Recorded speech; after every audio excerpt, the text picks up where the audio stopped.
Hello and welcome once again to the Black Ponder. It's time to announce the winner of our giveaway, 3-year anniversary giveaway. It's going to be a lot of fun, and also we're going to talk about another theme of the Black Ponder. We're going to have a discussion about that. What are we trying to accomplish here at the Black Ponder? What is the Black Ponder all about? So that's what we're going to do. It's a discussion video and it's an announcement video. So let me bust out with the random number generator thingy to figure out who's the winner. And what we have here Elect Pro Crow or Elect Pro Crow. That's it. Elect Pro Crow. You are the winner. And if you want to send me your postal address, and I can send you the feminist zines because you have won the zines. Or I can send you a message if you don't receive this message before I send the message. Whichever comes first, but you're the winner. Congratulations. And thanks for subscribing. Thanks for the viewership. And all those that entered the giveaway, thank you for your viewership as well. And thanks for the people who didn't enter the giveaway either. Thank you for your viewership. It's all good. It's pretty cool because I thought at first that this one wouldn't have that much interest because I know feminism can be a controversial topic. But this had just as much interest as all the other giveaways I did, so that's good. That's good. It was kind of restored my faith in humanity just a little bit. Just a little bit. And for those of you who enter, the whole zine, there's a whole culture, a whole community behind it. So if you live in are close to or around a metropolitan area, there's a high chance that there is a zine festival or a zine convention or a zine conference that you can go to and buy some zines. So you might look that up, check it out. Where I'm from, there are several different festivals and meetups where people who make zines sell them. That's where I got the ones I'm giving away. So let's talk a little bit about another theme about the Black Ponder. We talked last time about the meaning behind my username, the Black Ponder. This time I want to talk about another theme. And another reason why I'm giving out zines. One of the major themes here is the use of critical thinking and how it is underutilized, and how critical thinking is a tool that humanity can use to help us solve a lot of problems, and we're not using it effectively. We really aren't. It's rare to see people think critically about the issues of our world, the problems that are holding humanity back. It's very rare to see people apply critical thinking to answer those problems, those issues, and that's very sad.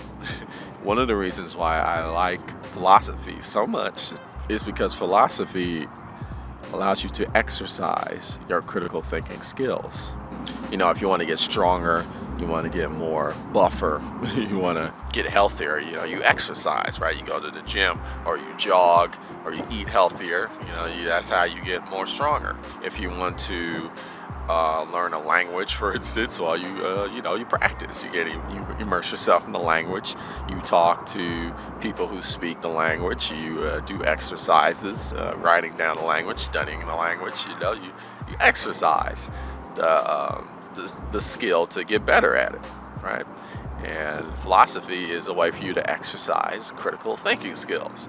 That's why I think it's so important. But let's talk about the definition of critical thinking. What really is critical thinking? What is it exactly? Well, to me, critical thinking, the way I define it, it's your ability to balance the logical and the reasonable side with the instinctive, emotional, passionate side, right? It's your ability to balance those two sides together to make an effective decision. I do believe that's how human beings think. They think on two different levels, basically.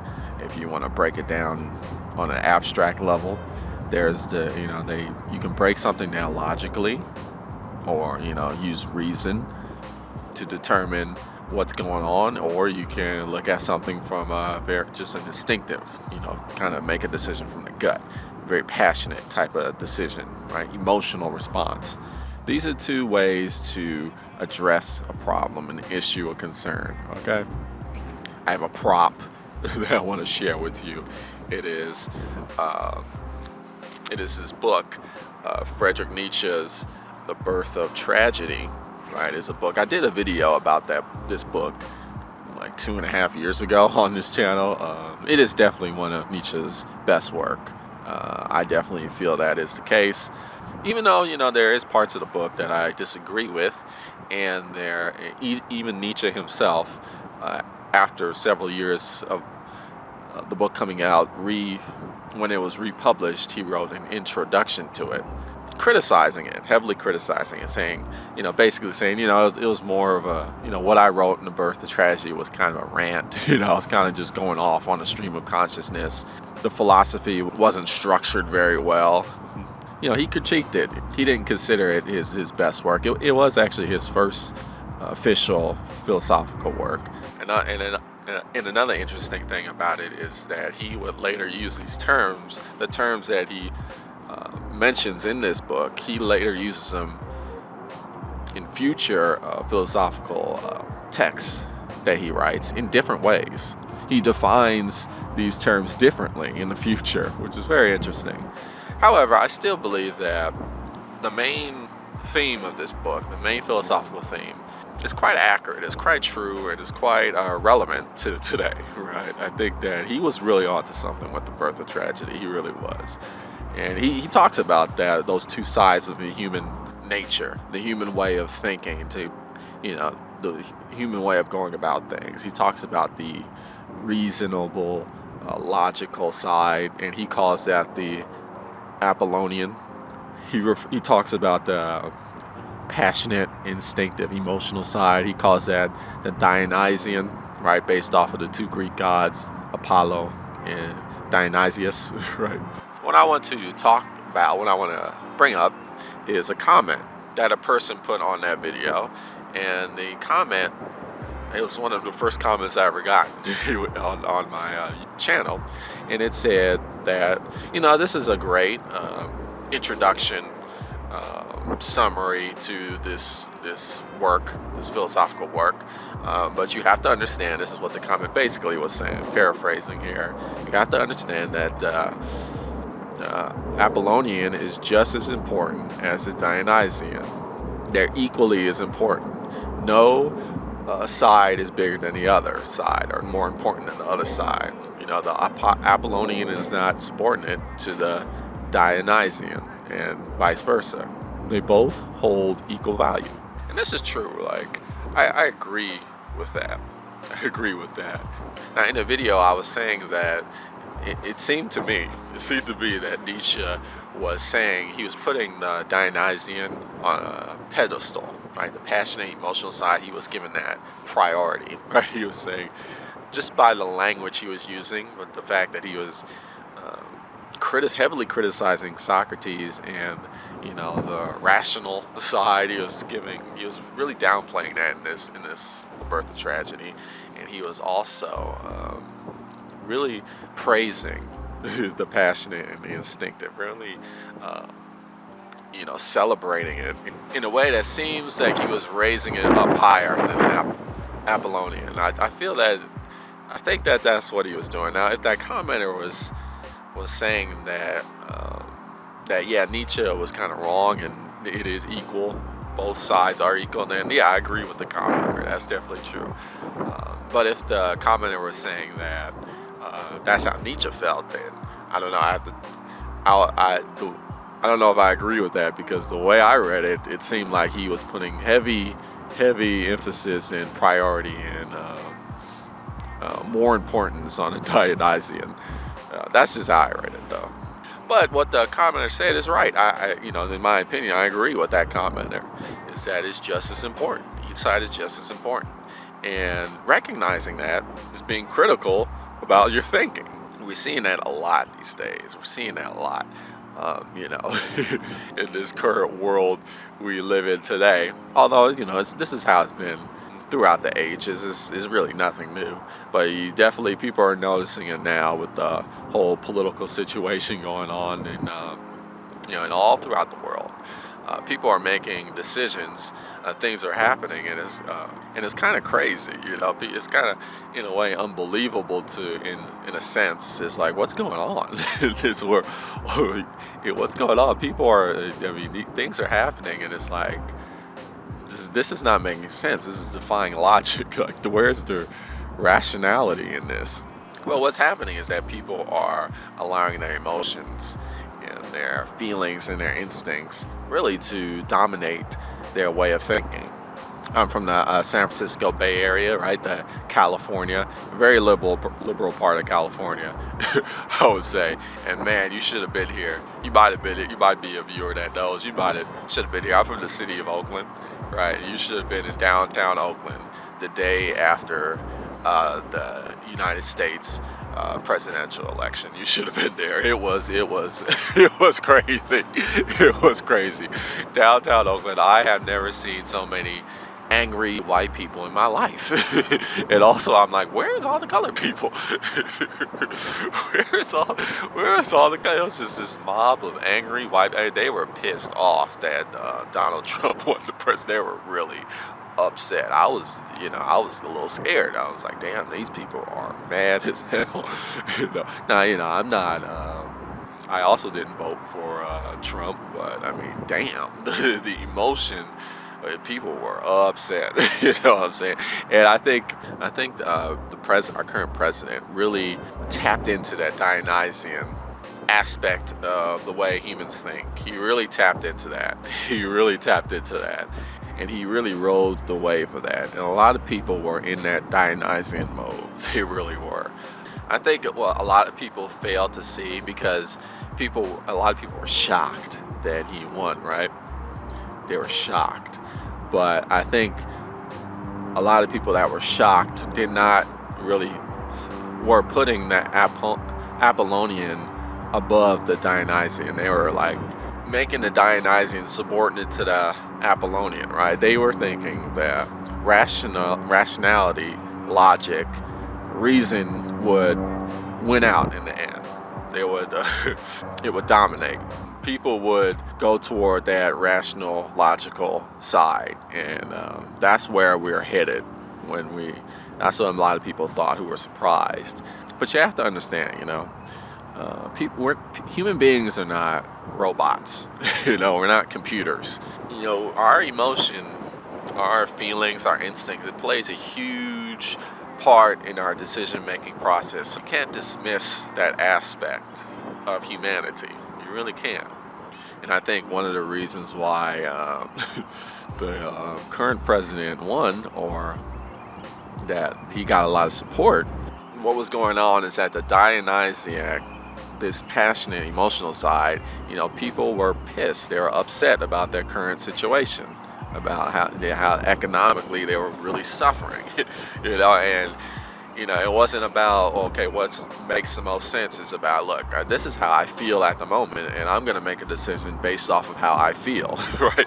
And you can't just dismiss it. And they felt dismissed. They're like, you're saying this is wrong. You're using all this rationality to justify why I'm in this situation, and I'm pissed off. And so you could throw all this logic at me, but at the end of the day, this is unfair. That I feel this way, and I'm gonna go for this man, right? The current president. I think that's one of the problems that Hillary Clinton had, right? She couldn't really tap into the emotional side of the aspect of humanity. People would ask her questions about what she would do about this, what she would do about that, and she would give this long, three-prong answer. She sounded like a college professor, which is, to me, that's great. That's what I want. I want a rational thinker. Somebody who can give me the real details about complex geopolitical situations, and you really give me the lowdown, right? Break it down to me. But not everybody wanted to hear that. A lot of people were like, look, I'm pissed off, I'm upset, I'm not making as much money as I used to make. I got my college degree and I'm still like in $100,000 in debt. That wasn't supposed to happen, right? I did everything that I was supposed to do to get the American dream. The American dream is not happening to me. This sucks. You could explain, use all this rationality all you want. I don't care anymore. I'm going to vote for the person that's justifying how I feel emotionally, right? And I think that's what was going on. I think what was going on is that people were on both sides. We were not balancing the Apollonian and the Dionysian. We were not balancing passionate, emotional, instinctive side with the rational, logical, reasonable side. Okay, these things were not balanced, and I think that's how the result that happened. That's the reason why it played out. At the end of the day, though, when you go solely off your emotions and your passions, you're not going to get what you want. You really aren't. It just gives you this temporary boost, this temporary satisfaction, right? You get this victorious sensation that lasts only for a little bit. But at the end of the day, you got to accept the reality for what it is. And a lot of what's going on can be explained rationally and logically, and a lot of the solutions can be discovered in a rational, logical way. But at the time in America, people were just not ready for that. They really weren't. And it's sad. It really is sad, because that's where we're at now. I just want to close with another book that I brought. This is Democracy Now! It's written by the anchor of that news program, Amy Goodman, with her brother, David Goodman, and another partner of hers, Dennis Moynihan. And it's not so much about the news program itself. I mean, it is. I mean, she's talking about experiences she had, Amy Goodman, she had dealing with hosting the show and all the stuff that went into developing it. But you could really appreciate the message of that book without even watching the show. You know, really, it talks about what is the role of journalism, what should journalism accomplish, why should you watch journalism, right? The news, what's the point? And I think when you watch the news, it's very, very, very important to balance that passionate, emotional side with the logical, rational side. Okay, you're seeing a lot of people, they're on a news program, right? Or a news program, whatever that is, right? Whether it's on CNN, Fox News, or just YouTube, right? Or whatever, some internet website. And is it news, or is it more just somebody ranting, or like stating their opinion in a very emotional way? You have to ask yourself that. And at the same time, you're also seeing a lot of people in suits and ties in very established news programs, and also amateur videos as well, YouTube, and they're using all this rationality, all this logic. But what is it based on? What is it based on? You really have to figure it out. Is it based on just numbers, facts and figures, statistics that don't really apply to anything? Or is it based off of something that is real, that is truthful, like the experiences of human beings? When you're looking at somebody ranting or just going off on just a stream of conscious, and is that really news? Right? Or is that just somebody kind of pissed off and upset about the way the world is, and kind of just more or less stating their opinion and not really basing it off of meaningful facts? Right? You really have to watch out and be careful for that. In this world, currently we have so many news options out there. It's easy to cherry pick what we want to watch, and that could be good and bad. It's like going to a grocery store and looking for the proper peach. Which I don't want the bruised one, right? I want that special proper peach, right? It's so easy today to just pick the news to watch that makes you feel good. That you feel a certain way, so you watch something and it's like, yeah, this is exactly how I feel. I'm frustrated, I'm pissed off, and this guy is saying exactly what I want to have to be said, and that's why I like this guy or this girl, And yes, this is real news. This is real news. But is it real news? I mean, that's the question. What are they basing their information off of? Do they actually know what they're talking about? You know, is what they're saying resonating with you because it's true? Or is what they're saying resonating with you because it satisfies an emotional impulse that you have at the current moment? Okay. How much of what they're saying is actually investigative? Actually considering the experiences of other people, right? Actually, interviewing people that are going through what they're talking about, or consulting people that are going through the struggles of what they're mentioning. Is it all just justification of how somebody feels or how somebody thinks? Is it all just justification? Or are we actually getting informed? I mean, are you really getting informed? This is the question you have to ask yourself. So as we continue to go through the current times, the current geopolitical times throughout the world, it's not just America that's going through some tough political times. It's all over the place. I hear recently, like South Korea's president just got impeached or something like that, right?